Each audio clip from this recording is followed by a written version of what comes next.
Mas adorava esse livro. A gente parou, foi em Brasileiro mesmo? A gente parou, a minha só foi. Não. Você falou de Brasileiro. Então, beleza. Então vamos pro próximo. Dracena. Gente, a dracena, ela é uma das plantas que a gente mais vai... Opa, peraí, achei que já estava aí na tela. Só na minha que foi. Beleza. Dracena é uma planta que ela vai estar dentro das atípicas, né? As pessoas nem conseguem classificar ela no arbusto nem na herbácea. A gente vai ver tipologia na sequência. Esse semestre eu inverti a ordem, já deveria ter falado tipologia para vocês, para que vocês tivessem isso de maneira mais clara. Mas o que acontece? A dracena, gente, ela é uma planta extremamente resistente. Aí vocês vão entender por quê. A folha dela, como eu já havia citado para vocês, é aquela que não faz parte do formato tradicional, né? Então a folhagem dela é mais fininha. Essas plantas que têm folhagem fininha, elas tendem a ser plantas que são resistentes. A dracena, gente, ela tanto é uma planta que ela se adapta muito bem à meia sombra, como muito bem a pleno sol. Ela é super resistente. Ela se dá muito bem no terreno ácido como no terreno adubado. A diferença é que ela vai se multiplicar, vai crescer com maior velocidade. Uma dracena adulta, gente, ela chega a 6, 8 metros de altura numa boa. A expressão visual da dracena, gente, ela é de uma elegância que poucas plantas têm. Então, ela é uma plantinha muito utilizada pelos arquitetos, tá? Até porque ela é fácil de combinar com o visual das coisas, ela tem verticalidade, ela tem volume. A gente vai ter a opção da marginata tricolor, que ela é toda coloridinha. Tem as variegatas com diversas tonalidades de variação de cor, mas normalmente os dois tipos básicos que a gente vai ver de coloração de dracena é ela ou verde, ou ela verde com a variegação branca nas bordas ou amarelada, ou a vermelhinha e o misturado verde com vermelhinho. Não tem muitas outras variações além dessas duas para a espécie marginata, tá? A dracena marginata é uma planta muito fácil, inclusive, de cultivar. Se você torar um pedacinho dela, você faz uma outra. Se você cortar um monte de pedacinho o caule dela, você vai fazer um monte de dracenas para cultivar. Então, esse é um dos motivos pelo qual ela é extensamente utilizada em projeto paisagístico. E o fato também dela ter uma resistência muito grande. Muito fácil ter ela em qualquer lugar, tá? Então essa planta vai ser uma planta coringa. Outra coisa é que pela visual dela ser um visual muito neutro, ela cai muito bem em qualquer tipo de composição. Apesar dela ter um visual bastante tropical e a gente conseguir encaixar ela muito mais na linguagem tropical que nas outras, você não quebra uma linguagem, por exemplo, de um jardim europeu ou um jardim oriental se você introduz uma dracena, pelo menos não completamente, né? É comum que as pessoas utilizem ela mesclando em vários tipos de composição. A dracena é uma planta de origem árida, né? Então vocês por aí vão tirando também por que ela é resistente, seguindo o padrão dos exemplos que a gente já havia começado a estudar. Eu particularmente sou muito fã de dracena, trabalho muito com ela. Aqui a gente já vê um outro tipo de dracena, que é a dracena fragans. Dracena fragans, gente, ela é originária de terrenos alagados. Diferente da dracena marginata, a marginata ela não suporta muito estar no alagado. Porém, se o terreno estiver relativamente encharcado, ela ainda sobrevive. Mas alagado, você vai provavelmente apodrecer as raízes dela. Já a fragans, que é conhecida como coqueiro de Vênus, você encontra ela para vender na loja, ela tendo sido cultivada dentro d'água, inclusive. Ela é original de brejo, de áreas realmente já alagadas. E a coqueiro de Vênus, ela tem um porte, vocês vão perceber até pela formação do caule dela, muito maior. A coqueiro de Vênus, você vai encontrar ela por aí no habitat natural com 10, 12 metros de altura. Muito embora vocês só vão conseguir encontrar de maneira comum nos viveiros, ela não vazinha, você vai ter a sensação que é um arbustozinho para ficar naquele pote pequenininho. Não é uma planta gigantesca, especialmente quando ela está em situação de solo rico em humus, solo que tenha bastante matéria orgânica e que tenha bastante água. Então é uma planta que cresce bastante, tá? E é uma planta super resistente. Falou dracena, gente, vocês estão falando sempre de coisa muito resistente, tá? Não importa a espécie. Aqui é outro tipo de dracena, a dracena reflexa ou a pleoméria, tá? Você vai encontrar os dois nomes, pleoméria e reflexa também. Vocês vão perceber sempre, gente, que tem Em todas as espécies que eu estou falando, elas têm variações genéticas. Essa daqui, por exemplo, a gente vai ver, essa que é variegata, que ela é mais mesclada de verde com branco, e tem uma outra que é totalmente verde. Essa que é variegata, o que vocês sugerem que seja a diferença entre elas duas, só de analisar pelo que a gente já estudou?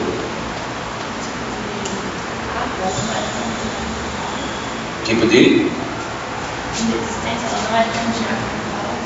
Não, tem a ver com o fator de exposição ao sol. Essa que é toda verde, vocês vão reparar que ela tem uma coloração de verde escuro. Então ela é mais adaptada à meia sombra. Já essa de cá, como tem um colorido mais intenso, ou seja, tem amarelo na composição da folha, ela já é mais dada ao pleno sol. Isso quer dizer que se você pegar uma pleomélia variegada e colocar ela à meia sombra, das duas uma, ou ela vai atrofiar, ou ela vai começar a cair as folhas, ela vai perder crescimento, ela não vai ficar tão vistosa, tão bonita, ou ela logo vai se tornar uma dracena verde, porque ela vai perdendo o colorido das folhas. Ela vai escurecendo, que é um processo de adaptação natural que a maioria das plantas vão ter, tá? Então ela só vai ficar, ela é a meia sombra. Ela só vai ficar, se ela ficar ao sol, ela perde a cor e fica... É mais fácil, né, normalmente, ela ir definhando e chegar ao ponto de morrer, né? Mas antes disso, ela vai perdendo folhas e vai perdendo coloração. Como todas as outras que a gente está estudando. Bromélia faz isso também.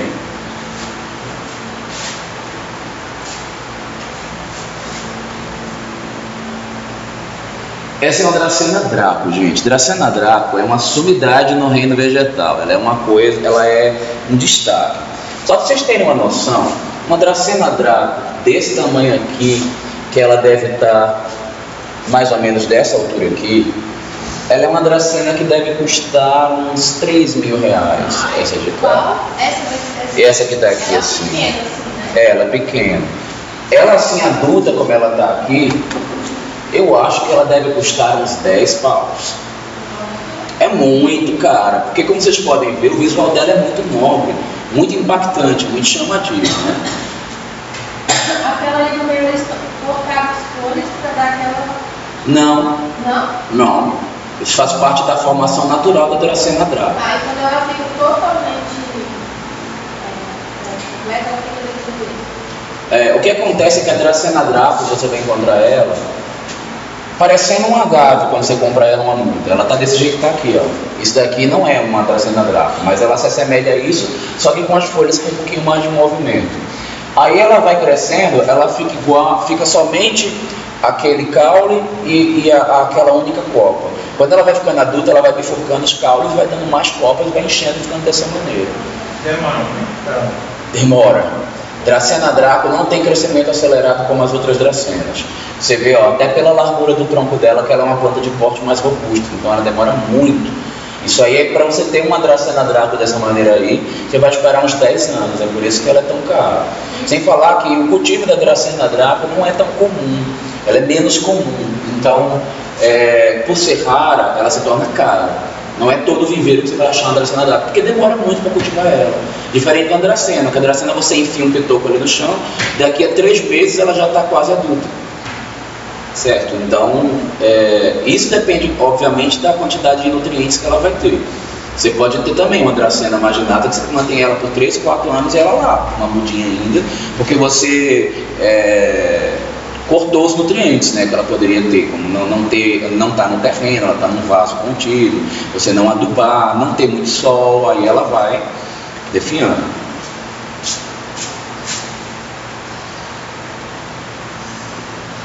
Tinha uma Dracena que era importante vocês verem, e eu acabei não colocando aí no layout. Eu vou puxar aqui da internet, que a gente tem essa vantagem de na nossa aula a gente ter a internet a nosso favor. Vou colocar aqui que eu esqueci de botar nos slides, que é a Dracena arbórea. A Dracena arbórea, no início dos anos 2000, ela era a modinha que havia nos viveiros.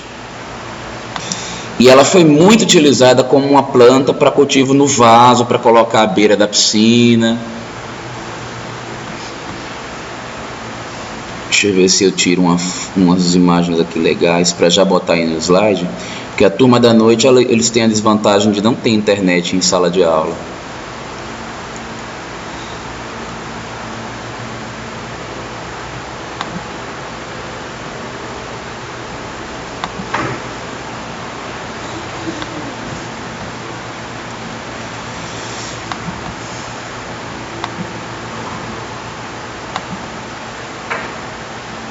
Pena que eu tô com um probleminha aqui de mouse que acabou de lascar. Dracena. Oi? Eu quero. Que facilita bem aqui minha vida.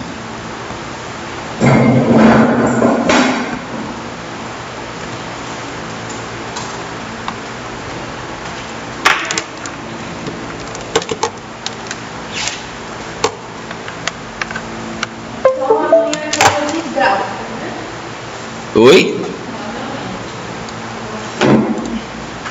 Mas nem tá na época de prova, gente. Mas nem tá em época de prova. Ele falou alguma coisa no teste? A gente fez.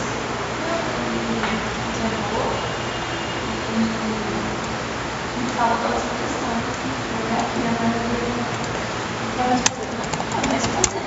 Eu respondi, mas não foi do jeito que eu queria. Aí ele pegou de você. Mas a nota foi boa? Eu tirei muito. Acho que você tirou uma também. Nossa, eu não tô achando.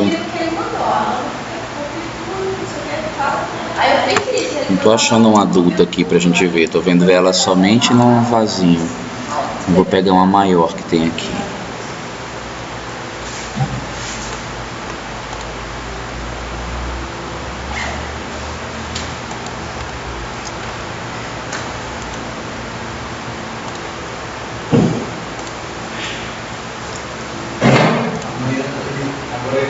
Eu sei que ele quer que se complete, porque está bem de bem, a evolução da água dele de bem. Vou pegar um aqui agora no vaso, que aí a gente fica com o visu completo dela. Falar assim, tudo surgiu quando Deus falou, que era do mundo. Depois Deus falou, agora precisa da água, né? Agora eu não posso colocar dois não? Olha, mas agora ele está olhando pra gente com um jeito diferente. Então, qualquer coisa que a gente fizer de errado, a gente já vai. E essa água do frio do quê? Deixa eu ver se aqui ele já entrou. Chuva, água. Vai falar que você vai estar Se armazena demais. Tem que botar de novo o slide para entrar. Senão ele não vai conseguir captar. Então é legal. A mesma coisa do último teste. Não teve que botar de novo. Vou pegar aquele texto, ele mandou um texto no e-mail. Esse texto da aula. Explicou, né? Tá aí, ó. Gente, isso aqui que é uma Dracena arbórea. A Dracena arbórea que vocês vão encontrar, ela vai estar sempre assim como uma copa. Só que a Dracena arbórea, ela cresce muito, tá? Por isso que ela tem esse porte dracena, se chama Dracena arbórea, porque ela vira uma árvore muito cheia, muito grande e vistosa, tá? Ela é um pouquinho mais nobre do que a Dracena marginata que a gente conhece, mas ela não é tão nobre quanto a Dracena draco. Até porque em Brasília, especialmente, acho que no Brasil inteiro deve ter acontecido, o cultivo dela aumentou bastante, então ela se tornou mais comum e acabou ficando mais barata, tá?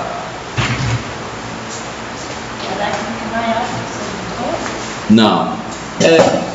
A Fragrance, que é a coqueiro de Vênus, que é a maior de todas. Na sequência vem a Dracena arbórea, para depois vir a Dracena marginata. A Draco é uma das menores. Não, a Draco, ela só é grande na horizontal, ela não cresce tanto na vertical. A Dracena marginata, você olha, você pensa que ela não está muito alta, mas se você botar a trena lá para ver, ela está altona também. Ela é mais alta. Não, a mais alta é a coqueiro de Vênus, depois vem a arbórea, depois da arbórea vem a marginata e por último é a draco. Não é tão importante. No livro está escrito, abre o Harry Lorenzi, que lá está escrito qual é a altura dela quando ela está adulta, tá? A Draco já sempre é a mais cara, mas essa daí, ó, ela foi acreditada por uma curva, né? Não é tanto que nem a coqueiro de Vênus, né? Como eu já falei. Rosa de pedra. A rosa de pedra, gente, ela está dentro daquele grupinho lá das suculentas. Os livros normalmente vão classificar para vocês cactos e suculentas. Aí vão colocar um monte lá, e aí uma delas vai ser a rosa de pedra. Quando a gente fala que uma planta é suculenta, a gente diz que ela tem bastante seiva, reserva de seiva, né? Então isso quer dizer que ela também suporta grandes privações de nutrientes. Isso vai fazer com que ela se comporte, inclusive, com uma boa resistência para ir para a meia sombra, apesar de ela ser de pleno sol. Muito cuidado que a rosa de pedra, por ser suculenta, ela é uma daquelas plantas que quando você coloca ela à meia sombra, você faz com que ela se torne frágil. Por quê? A quantidade de seiva que ela tem vai ser um atrativo para os micro-organismos. Então os fungos, os insetos, as bactérias, elas vão ficar de olho nessa seiva aí, tá? Então vai ser fácil apodrecer uma echeveria caso você coloque ela meia sombra e coloque muita água. Colocou ela meia sombra, você tem que reduzir drasticamente a quantidade de água que você vai colocar nela, tá? Senão você vai induzir ela a apodrecer. Elas têm muito raiz assim? Não tem. Echeveria, aliás, o habitat natural tanto da Echeveria quanto da bromélia você tá, no caso da Echeveria, em terrenos ácidos com pouca profundidade, porque logo ela vai atingir rocha. Então a raiz dela é uma coisa rarefeita, é quase um farelozinho, uma coisa bem... É uns cabelinhos fininhos a raiz. É igualzinho essa planta, eu vi uma foto de um terraço, e tipo aqueles, na laje, né, aqueles terraços, tem aquele jardim de terraço, aí já se planta iguais dessas. Ela é simples de cuidar, ela não demanda manutenção, ela vai se multiplicar com facilidade, só que ela gosta do pleno sol para ela ter essa multiplicação com facilidade. Se tiver ela meia sombra, ela vai ficar sempre do mesmo tamanho, não vai se multiplicar facilmente não. Isso não é só ela, né? Qualquer planta. Seguindo a ordem alfabética, é a espirradeira. Espirradeira, gente, é uma planta também super resistente. Vocês vão inclusive identificar que ela é resistente por conta das características que a gente já começou a ver no início das noções de botânica.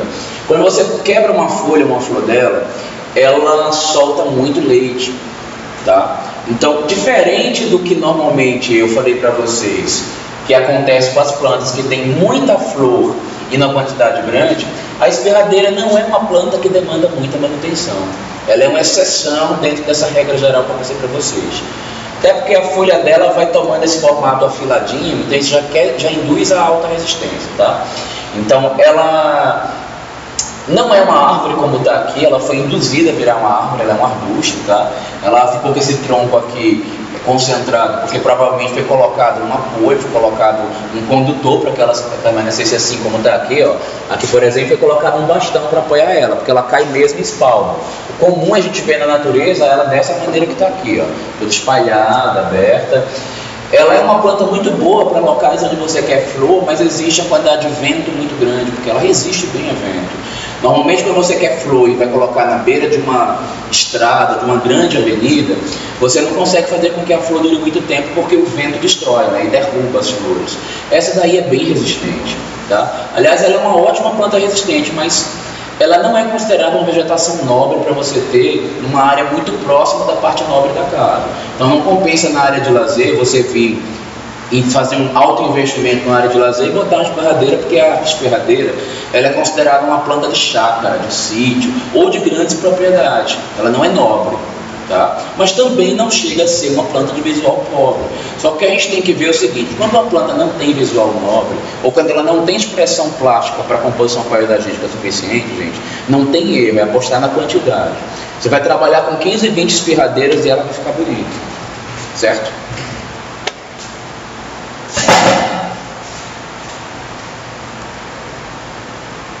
Ela, esse módulo, tipo uma árvore. Uma coisa que eu esqueci de dizer.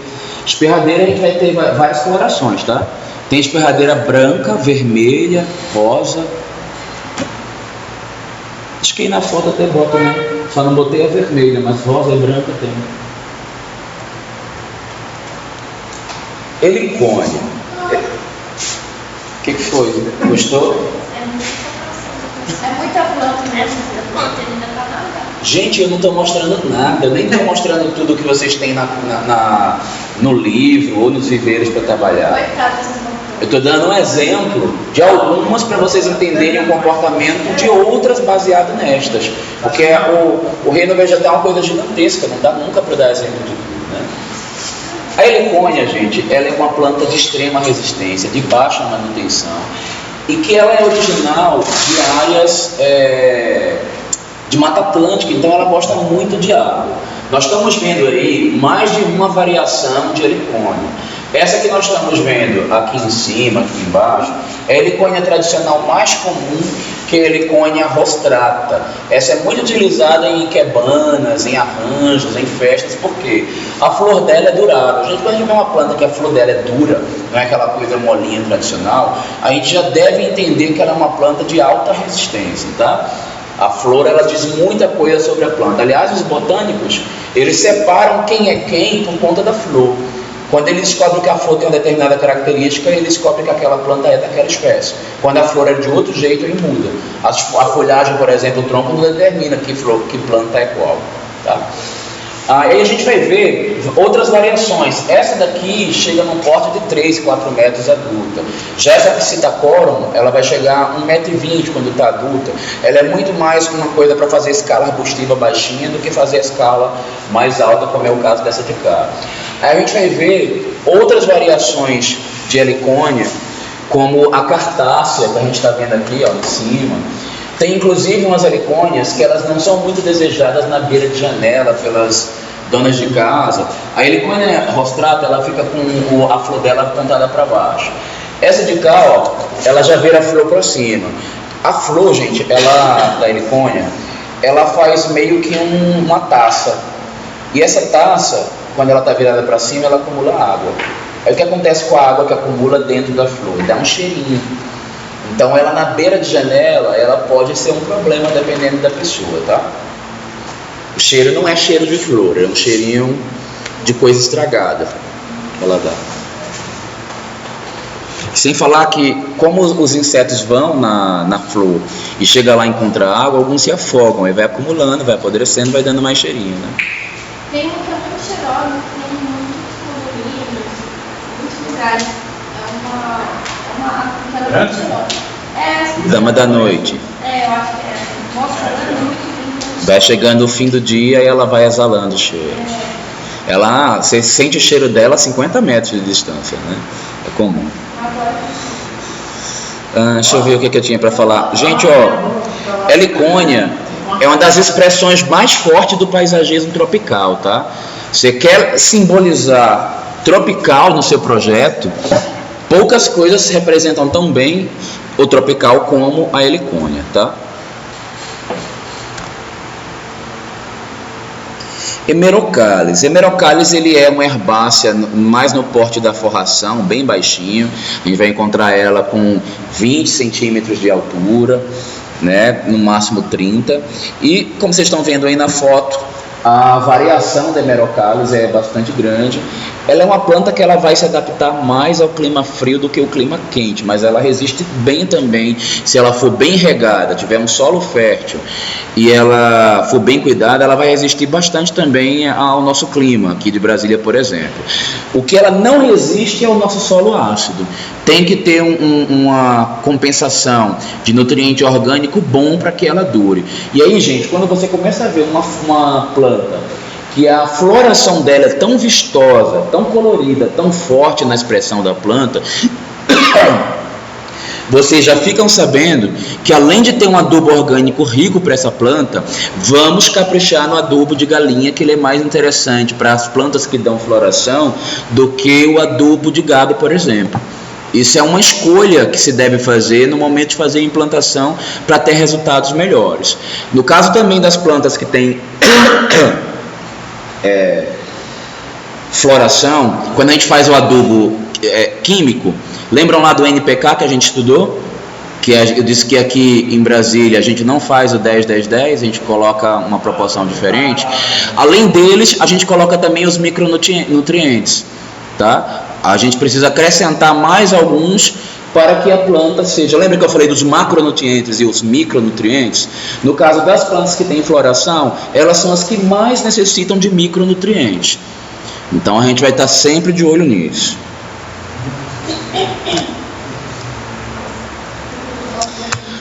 Hortênsia. A hortênsia, ela é uma planta original de clima frio. Então ela não é uma planta que vai ficar com um visual assim tão interessante como a gente está vendo, que essas fotos aqui não são aqui em Brasília, né? Elas são lá na região sul. Se eu não me engano, isso aí é na chegada de Gramado, não tenho certeza não. É isso? Você já foi aí? Tá. Talvez cultivou isso quando era pequeno.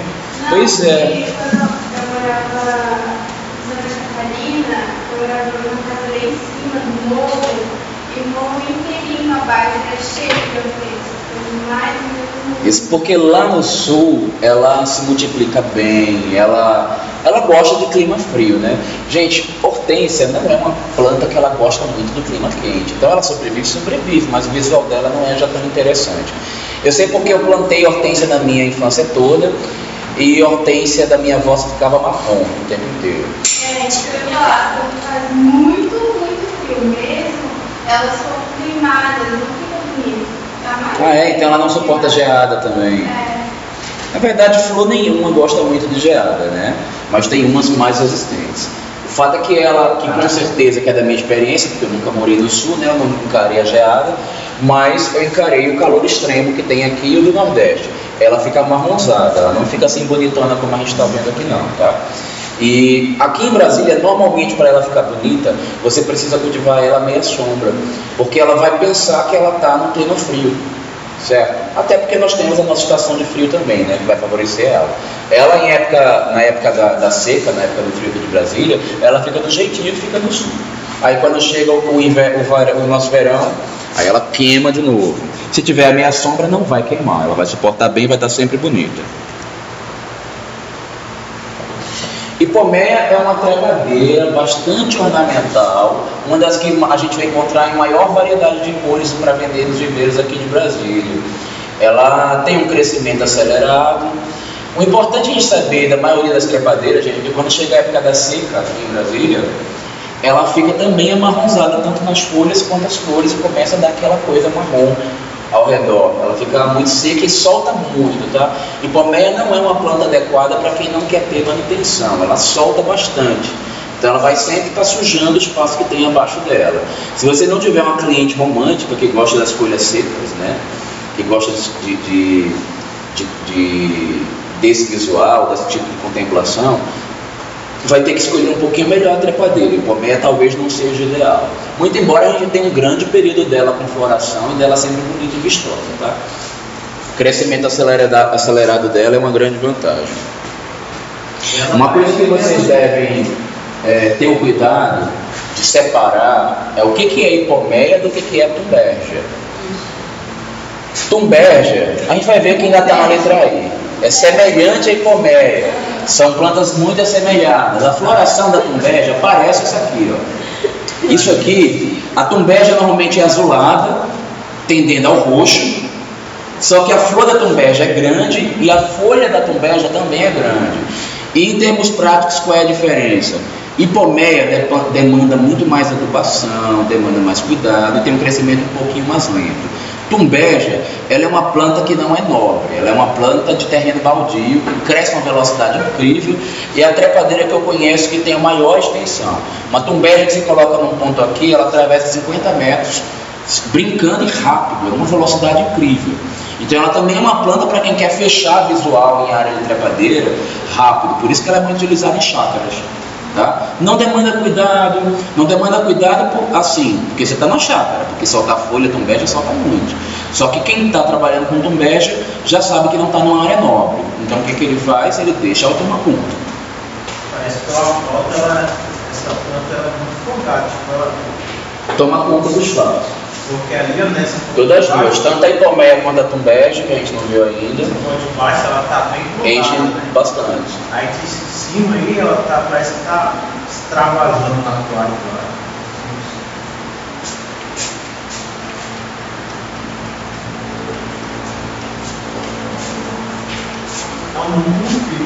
Ivônimo. O ivônimo ele é uma planta bastante utilizada na composição oriental. Ele é uma planta que tem uma boa resistência, tá? Ele é uma planta que, bom, eu não conheço muito porque eu não cultivei muito, fiz poucos jardins e não voltei para ver o porte dela. Mas o máximo que eu vi do ivônimo foi 2,5 metros, 3 metros de altura adulto. A gente vai encontrar ela normalmente num vasinho, nos viveiros por aí, com 80 centímetros, 1 metro de altura. Tá?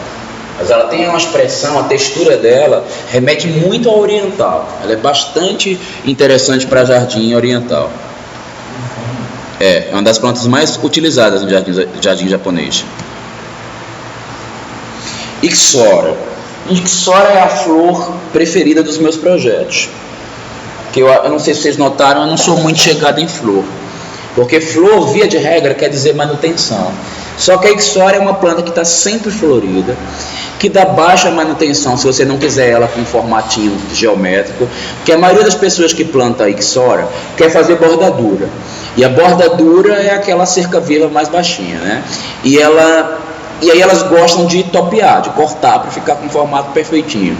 Se você não estiver buscando por essa perfeição de formato, Ixora não vai dar problema. Ixora é super resistente ao solo ácido, ela é super resistente ao calor, ela não demanda tanta rega, tanto adubo. Então ela é uma planta boa para se ter no jardim quando você fala em flor. Tá? Ela não demanda tantos cuidados. Eu sou fã de Ixora. Sem falar que a Ixora tem ela branca, roxa, vermelha, amarela, laranja, né? Então ela é ótima para fazer degradê de cores no jardim. Eu aposto muito nela quando eu faço projeto. Mas não é todo cliente que gosta também, que conhece.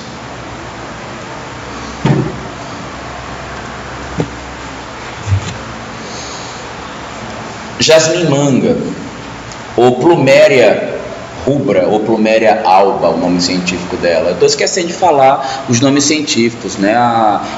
Não? Precisa não, só vamos deixar. Já acabou os nomes dela. Tá bom, vocês procuram lá no Harry Lorenzo, tá? Pelo nome científico.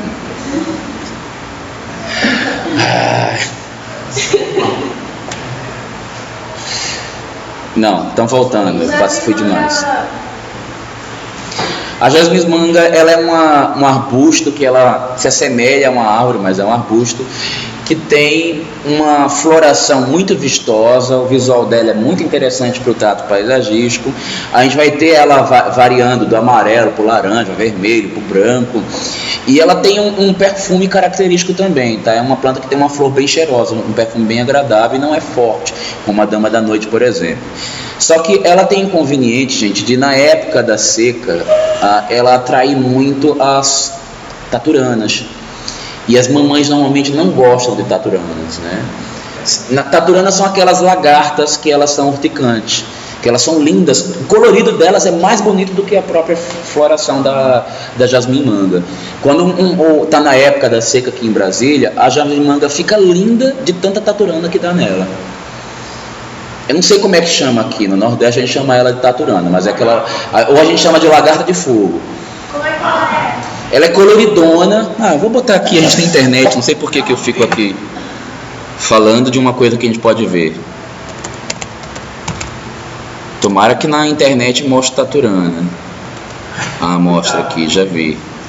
Lindas elas são.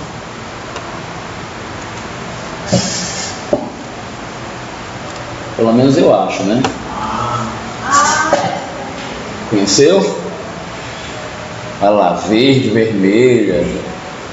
Tem de todo jeito. Agora, essa taturanazinha daqui, ó. Essa daqui, bonitinha, ela é inofensiva, né? As outras são do mal? Essa daqui, olha que linda que ela é. Fantástica. Essa é do mal. Se você bater seu bracinho nela, você queima. Ó, minhas marcas ainda de taturana no braço. Isso foi da penúltima visita. Que eu amo taturana, acho a coisa mais linda. Então eu tinha mania de botar taturana no braço, brincar, falar. No dia que eu fui dar aula, aí eu não tinha esse slide aí. Esse slide tem uns 2 anos que eu fiz. Aí essa visita que eu me queimei com a taturana, eu não tinha ainda passado e falado sobre a pluméria, etc. E aí eu fui botar no braço para explicar. Aí eu falando, fui lá, peguei, botei e me queimei. Nossa Senhora! Quando eu era criança eu sabia brincar com elas. Olha aqui, ó, o bicho queimado, taturana,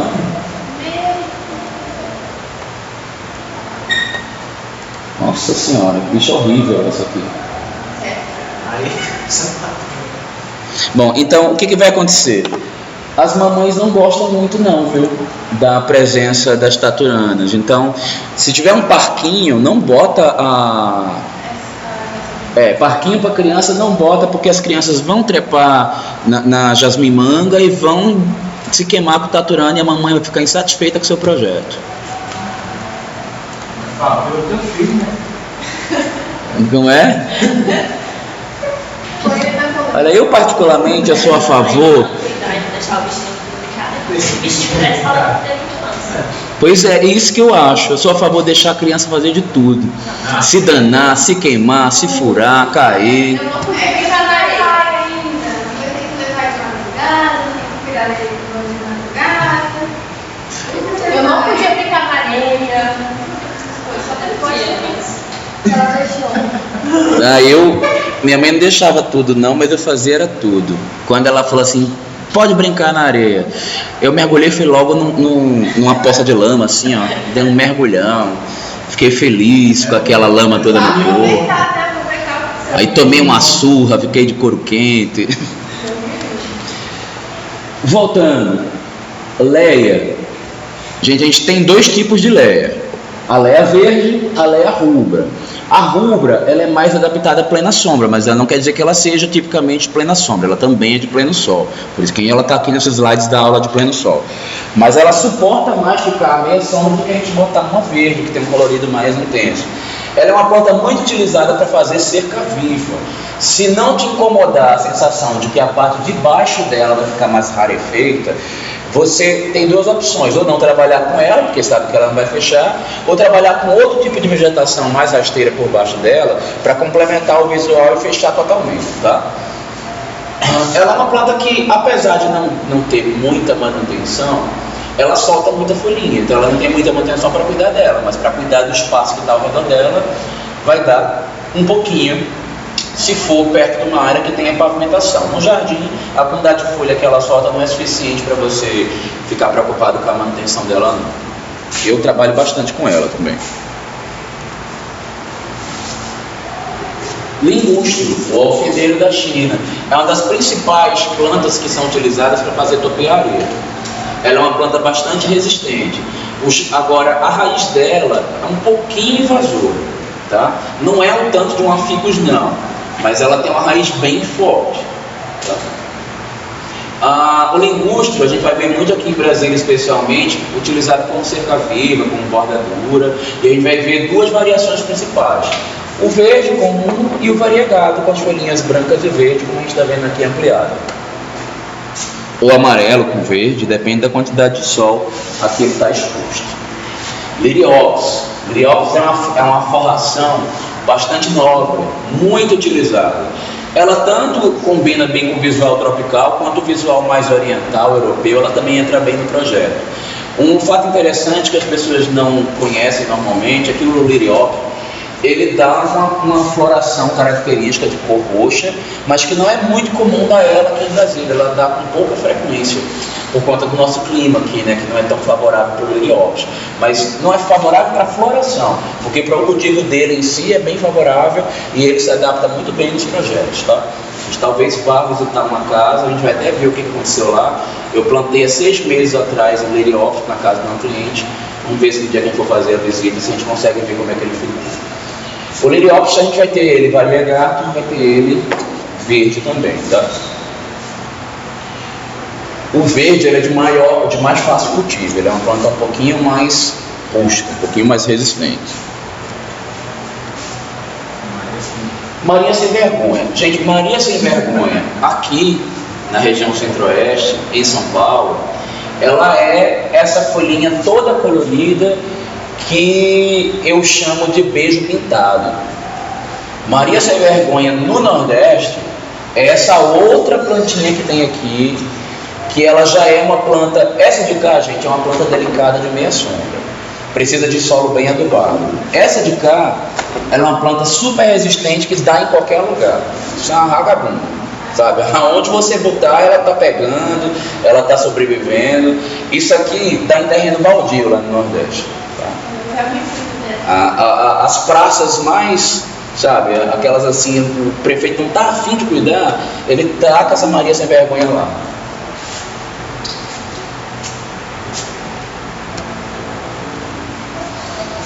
Uma coisa que é importante vocês saberem: Maria Sem Vergonha é uma planta periódica, ela não é perene. Essas informações de ser periódica e ser perene é importante para vocês.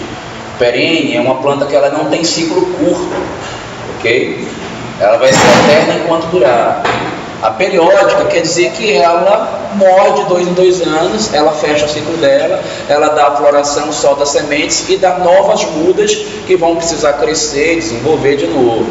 Então, normalmente quem trabalha com paisagismo na área pública trabalha muito com um jardim perene, que é aquele que todo ano você vai lá, coleta sementes e planta tudo de novo, porque senão o jardim vai se acabar. Especialmente por conta de questão de governo, vou fazer plantinha para ficar bonito para o próximo governo, então a gente sofre essas pressões políticas aí para trabalhar com planta que é periódica. Eu particularmente não gosto de planta periódica, eu não trabalho com planta periódica no meu jardim. É interessante quando você trabalha com planta periódica, avisar para o cliente que ela é periódica, tá? Porque apesar de existirem as periódicas, elas se auto-renovam. Você vai ver, por exemplo, a margaridinha do cerrado, ela é periódica, né? Porque talvez o cliente pensa que morreu, ele vai tirar tudo, pensando que vai... Pensando ele ou não, se ele só tirar a planta, já caíram as sementes, então vai renovar tudo de novo. O que ele talvez tem que fazer para isso não voltar, se ele realmente não gostou da ideia dela ser periódica, é fazer um desbaste total, a coleta das sementes também, porque senão vai nascer tudo de novo lá no local. A margaridinha de cerrado, ela é uma praga. Ela preferia muito mais do que ela morre. Quando ela chega a morrer, ela já brotou uma quantidade de sementes tão gigantesca que ela já tem 10 dela no lugar daquela. Então ela lastra, toma conta do espaço. Moréia. Moréia tem também uma planta que eu amo. Eu trabalho demais com moréia. Porque ela é uma planta rústica. Ela é uma das flores mais resistentes que tem para a gente trabalhar aqui no Cerrado. Ela, se você quiser adubar ela vai estar sempre florida. Se você não adubar bem, não regar bem, ela não vai morrer, ela vai viver bem sem manutenção, mas ela não vai ficar com uma floração vistosa como a gente está vendo. Normalmente nós temos 3 tipos básicos de moréia nos viveiros aqui de Brasília. A gente vai ver a Dites bicolor, que é essa amarelinha, vai ver uma mais baixa, que é a Dites catenulata, que é uma pequenininha, baixinha, que ela é um pouquinho mais de meia sombra, ela tem a folhagem mais grossa, ela é bem baixinha, que uma moréia, gente, ela fica... A iridioides, que é essa daqui que parece uma orquídea, ela fica com 1,40 m a 1,30 m de altura quando está adulta. A bicolor, que é essa amarelinha, ela fica com 1,20 m quando está adulta, tá? 1 metro, 1,20 m. A catenulata, ela chega a 30 centímetros, 40 centímetros adulta. Essas são as diferenças básicas entre as 3 tipos de moréia que tem aí. É uma ótima opção, viu, para aqui para Brasília. É muito bem aceito tanto pelas pessoas, como tem no viveiro, como é uma planta de preço baixo e de manutenção baixa.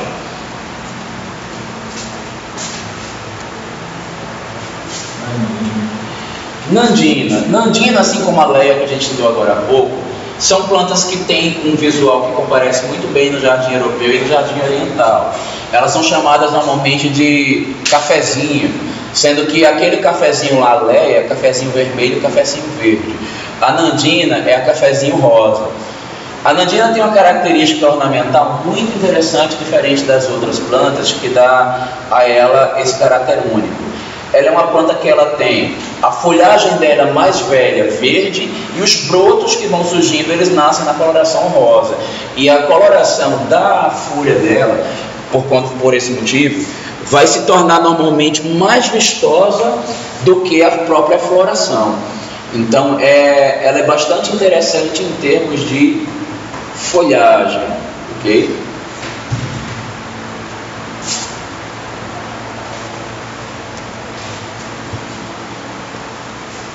Pândano.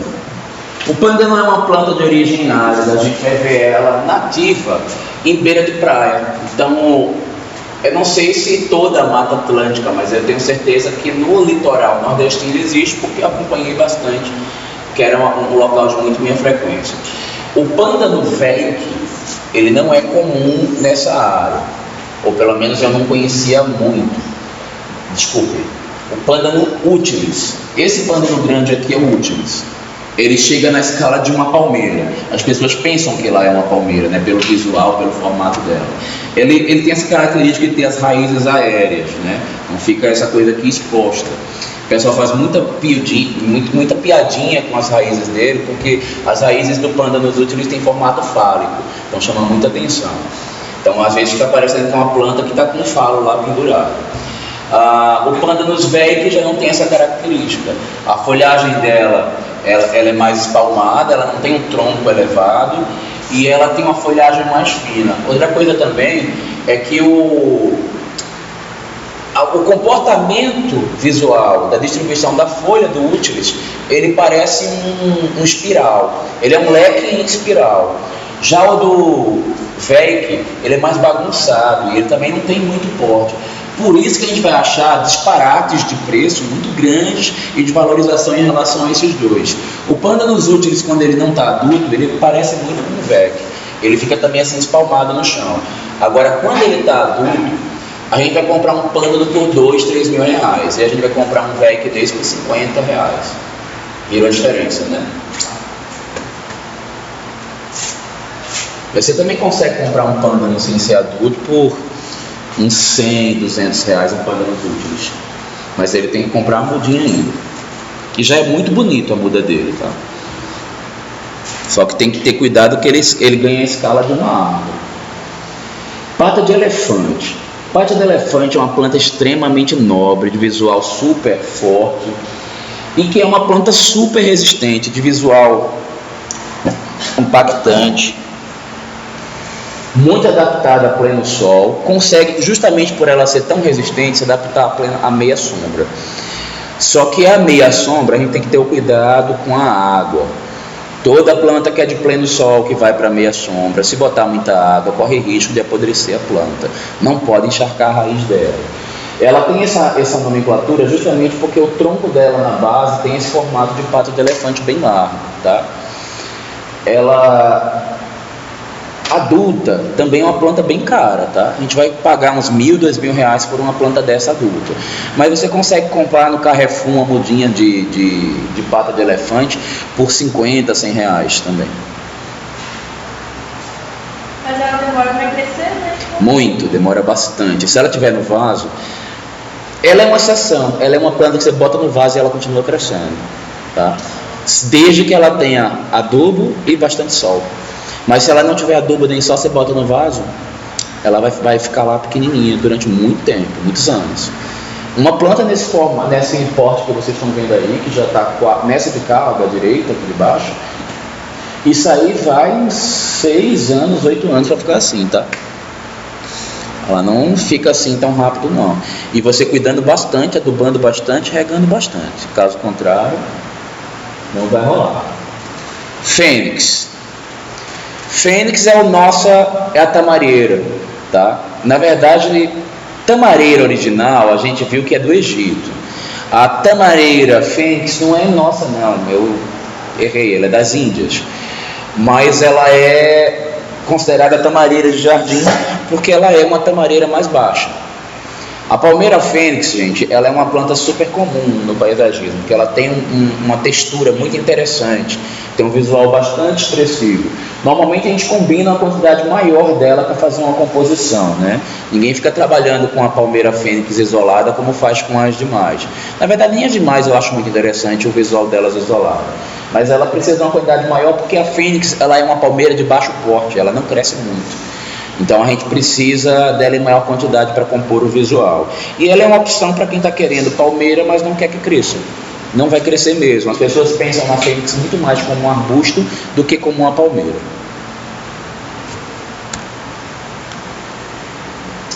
Podocarpo. Podocarpo ela é uma opção boa para cerca viva. Ela também é uma opção para quem quer uma coisa vertical, que não seja tão tropical como as palmeiras e que não seja aquela coisa tão batida como os pinheirinhos. Então você vai poder trabalhar com podocarpo que tem um potencial expressivo muito interessante, uma textura muito bonita. Ela é muito interessante para fazer composição do jardim oriental. O podocarpo, gente, ele normalmente você vai encontrar as mudas dele fininhas, com 10 centímetros de largura, mas um podocarpo adulto, ele fica com 1 metro de largura se você não podar. E mesmo você podando, você pode controlar para ficar aquele 1 metro uniforme, porque ela começa a dar uma bagunçada na forma dela, quando ela começa a ficar adulta. Quaresmeira, nem significa que eu botei a danada aí. Ela está um pouco fora do contexto, mas bora lá. A quaresmeira, gente, ela é uma árvore de pequeno porte, que ela é típica do cerrado. Tem uma floração bastante interessante, arroxeada. Como ela é típica aqui do cerrado, ela não vai demandar grandes manutenções. Ela já é adaptada ao nosso clima. E ela é comum, ela existe para vender no viveiro, que é uma raridade, porque as plantas típicas do cerrado, normalmente elas não são cultiváveis, elas têm uma dificuldade extrema de cultivo, então a gente não vai encontrar elas para vender. Mas a quaresmeira não é a única exceção, mas é uma das exceções em relação às plantas do cerrado que são difíceis de se cultivar. Não, tem quaresmeira azul também. Ela transita do azul para o roxo, do azul para o lilás. Fórmio. Fórmio, gente, é uma herbácea que chega a aproximadamente 1,5 metro quando ela está adulta. E ela tem uma variedade de cores boa também. A textura dela é bem fechada, o volume dela é cheio. Para o porte dela, o fórmio é uma das plantas mais cheias de maior expressão. Ela representa muito bem também o visual tropical. Muito embora eu não sei de cabeça qual é a origem dela, se é tropical mesmo, mas ela se comporta esteticamente como tropical de maneira muito boa por causa do colorido dela. Porque a gente vai encontrar especialmente o fórmio verde, o fórmio variegado, que normalmente vem com verde e amarelo, e o fórmio roxo ou rubro, que vai ter essa coloração aí vinho, bem escura, e muitas vezes ele vai ser variegado também, misturando o roxo com o verde, o vermelho com o verde, o amarelo com o verde e o roxo juntos, aí vai ser 3 cores no só. Então depende muito da modificação genética que cada uma sofreu. Eu trabalho demais com fórmio, eu adoro, sou apaixonado por fórmio, porque ele tem bastante colorido e não tem flor. Então isso aí é uma coisa que eu acho interessante, porque ele vai demandar menos manutenção.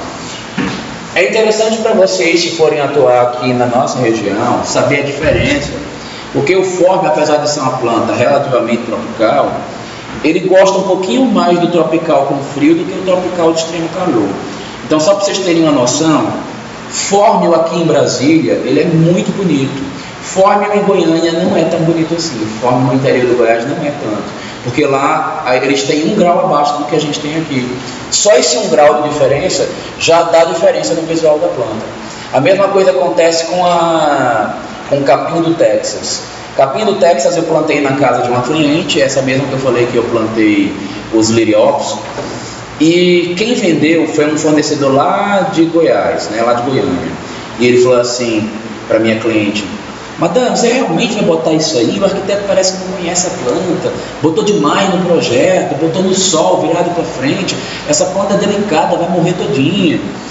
E aí eu fiquei receoso do cara falar isso. Falei, de repente, essa que ele tem, porque a gente precisa estudar muito bem a origem da vegetação que você está adaptando num canteiro, que você está implantando na casa de um cliente. Se ela já foi, é uma planta que ela era de pleno sol, mas ela foi adaptada em meia sombra, ela assimila aquele comportamento. Para você botar ela no pleno sol de novo, ela vai sofrer. E eu pensei, pô, esse cara está plantando capim do Texas a meia sombra. Capins e gramas em geral são todos de sol pleno e intenso. Então eu falei, pô, esse negócio não vai vingar, não vai dar certo. Aí que foi o que eu fiz quando chegou lá na obra, porque o cara já deu esse toque para cliente. Eu vi que o capim do Texas dele era bem rubro, era bem escuro. Eu falei, meia sombra. Eu joguei um pouquinho para debaixo da palmeira. E aí o que eu senti? Ela se adaptou bem. Depois de uns 4 meses que estava plantada, eu liguei para a cliente. Eu falei, e aí, Sofia, como é que está o seu jardim? Ela falou, olha, o capim do Texas está uma coisa linda aqui no meu jardim, não tem problema nenhum.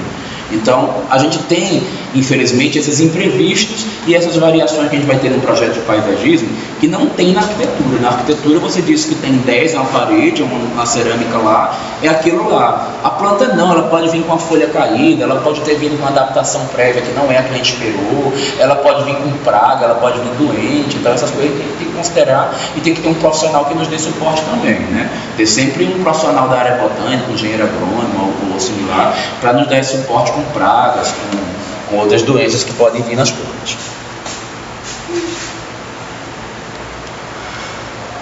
Azaleia não é uma planta de clima tropical, loca de clima frio, mas ela se adapta muito bem aqui em Brasília se a região já for fria. Eu nem vou falar para vocês que ela precisa ser a meia sombra, porque eu plantei a azaleia em pleno sol em vários locais aqui e ela ficou muito vistosa. Depende muito da região e depende muito do solo. Se o solo for bom e a cova estiver bem adubada, é possível você adaptar ela sem precisar ser de plena meia sombra. Até porque no habitat natural dela o clima é frio, mas ela precisa estar extremo sol. Quanto mais a floração é colorida e intensa, mais quer dizer que ela precisa de muito sol para sobreviver. Senão ela não vai realizar as fotossíntese suficiente para deixar sempre a floração assim vistosa.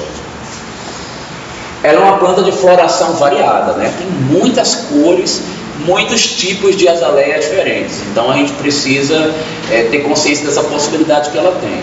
Inclusive as variações dela são grandes, porque se a gente tiver amarela, vermelha, laranja, rosa, branca, todas elas podem ser misturadas também com essas mesmas cores que eu acabei de citar. Não é uma planta resistente para cultivar no vaso. Quando você bota a azaleia no vaso, ela se torna uma planta delicadinha aqui em Brasília. Não sei como é que ela é nas outras regiões, mas aqui ela fica delicada. É muito raro uma vovó que não tem azaleia nem hortênsia. Toda vovó ama azaleia, hortênsia e bico de papagaio é planta de vovó. Toda vovó, inclusive do Nordeste, adora bico de papagaio. Essa velha boa que é quando ela tá só o negocinho, ela faz um barulhinho, essas flores. A Russélia, eu também brincava de estourar a flor da Russélia quando estava o broto, né, da flor. E ela é uma planta muito boa para ser trabalhada como pendente.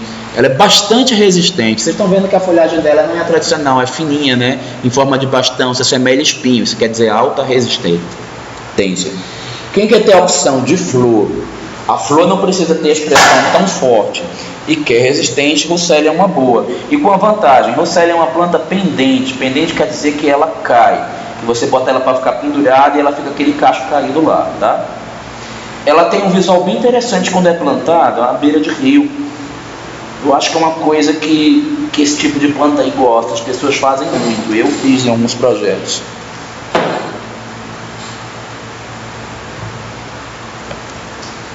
Cheflera é uma cerca-viva muito boa e resistente, gente. A cheflera a gente vai encontrar ela fecha bem de cima até embaixo, ela não demanda manutenção, ela tem crescimento entre médio e rápido, é um crescimento bom dessa planta. Ela tem as opções de ser totalmente verde ou de ser variegada assim do verde para o amarelo. Cuidado para não confundir a cheflera com a cheflera arbórea, tá? Se a cheflera arbórea que ela tem uma folha bem grandona, ela não serve como cerca-viva. Ela vai ser mais adequada realmente para o trato paisagístico isolado.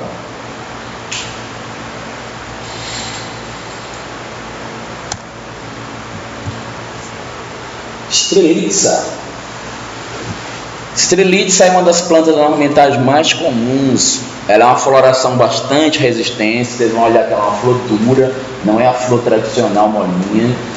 ela é bastante comum nos viveiros e vai encontrar especialmente duas variações de estrelitza. Vamos ver, estrelitza júncia, que é essa que tem a folhagem dela bem fininha e ela é considerada mais nobre, só para vocês terem uma noção de preço. A gente pode pagar R$50 numa estrelitza Regine, ou a gente pode pagar R$120 na estrelitza júncia. Ela é bem mais nobre,